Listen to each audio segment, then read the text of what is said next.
fourth book is A Leader Must Be a Leader. This one is about the past 11 prime ministers in Canada, as seen through their experiences with Jerry Goldstein. I'm gonna search up his name. A Leader Must Be a Leader. Jerry Grafstein. Okay.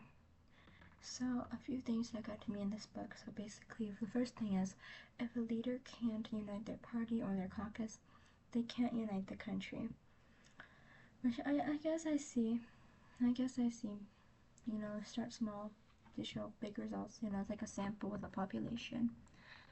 And it's like pretty prevalent throughout the entire book. Like people who couldn't unite their party full and resigned or were kicked out in like 3 months. So it's pretty consistent message. And something else that, you know, that shocked me when I first picked up the book was that we had a female prime minister, which was something I didn't know about, Kim Campbell. Although she wasn't prime minister for very long. I think she was only prime minister for 3 months. And a lot of my friends didn't know about that either, that we had like a female prime minister, which I think is cool. And you know, she broke a lot of barriers. She was like the first female, a bunch of stuff.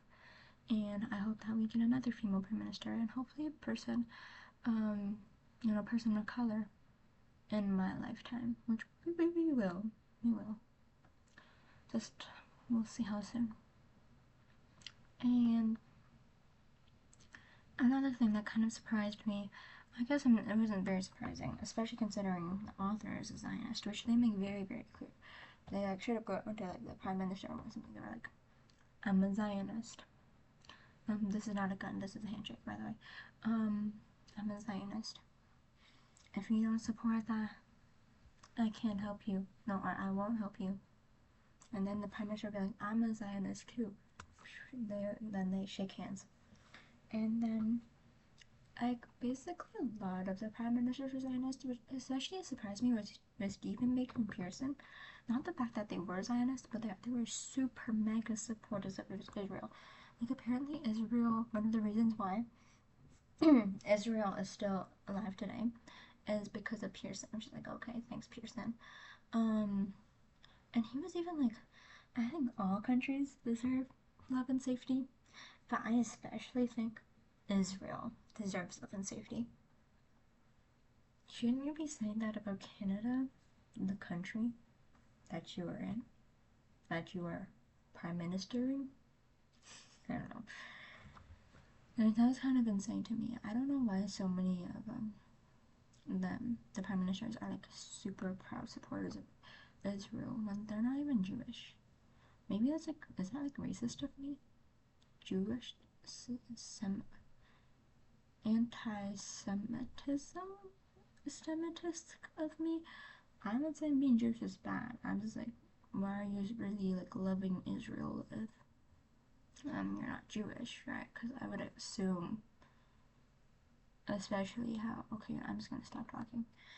Anyways, but I was pretty surprised, and they were like constantly like talk about how Israel like their vacation spot or something. I don't know. Anyways, that just surprised me a lot. I thought they would like Canada the best. And also, they're all Christian. Like, every single prime minister we've ever had, they're all Christian. That's kind of weird, too. Like, I was expecting most of them to be Christian, because, like, Christianity is, like, a large part of, Canada, obviously. But I didn't think that they would all be Christian.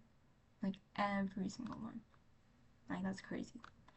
And, but I feel like that also kind of shows how well that, like, the prime ministers can typically separate their religion with their politics, because we don't see it like a lot. Like, if you ask me, like any of these politicians and prime ministers were Christian before reading this book.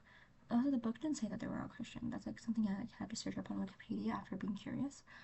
They were like Christian. I bet, I don't know, maybe, you know, like maybe they're atheist, maybe they're agnostic, maybe they're Buddhist for all you know, who knows. And then, but that's interesting how they're all Christian. Kind of weird. I guess not super weird. I don't know. Anyways, but it was pretty interesting, this book. It gave up a lot of tips on like how to be a good leader, specifically in parliament, how to be a good prime minister and stuff like that. And something I also liked is that it like really humanized a lot of the prime ministers. Like you can see that they're also just like regular people. And also something is that the prime minister has a lot of power. Like you can just like choose like I want you in my parliament. I'm choosing all these people. If you I don't like you, pow pow, goodbye. I want you, come on, pew pew. You know, that's a lot of power. That is a lot of power. But I was kind of surprised by that because I was kind of under the impression that the prime minister themselves doesn't have a lot of power because they have to like go through like a senate and like everything. I don't know a lot about politics, okay, so don't like flame me on this. But so I was kind of surprised by that, and also it just sounded really fun, but also very stressful. You know, working in parliament, helping these prime ministers. And I was like, what do you do if like you're part of this party and obviously you have to like support your party, right? But like you don't agree with your party's policies, like some of them. Do you like support these anyways because you're part of the party? So you like work for the collective? Do you try to like argue against these policies? I guess you would try to argue against these policies, right? It seems so complicated. How do you even enter parliament? Like, do they like vote you in? I don't know. Overall, it's an interesting book. If you're really into politics, I would recommend it. If you're not, I wouldn't recommend it. You probably that's probably how I work, anyways. Okay, bye bye.